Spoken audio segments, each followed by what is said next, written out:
שאלה שאני נתקלת בה הרבה בייעוצים שאני עושה, או בשיחות, אפילו סתם שיחות עם אנשים, שואלים אותי, מה עושים כשיש מחסום כתיבה?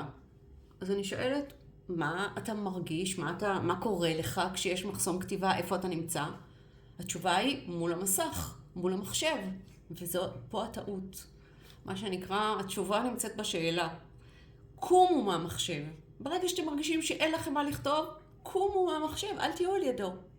תסתובבו בבית, תצאו למרפסת, תצאו לרחוב, לכו לעשות קניות, תעשו מקלחת, תעשו כל דבר אחר, תסתובבו, בראש תמשיכו לחשוב על מה שאתם רוצים לכתוב, עד שזה יתעורר ויתחיל למלא אתכם, ופתאום תרגישו שאתם מתפוצצים מרוב דברים שיש לכם לכתוב, מרוב תוכן.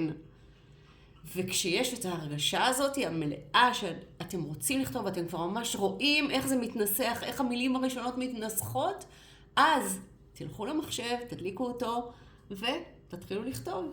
בהצלחה.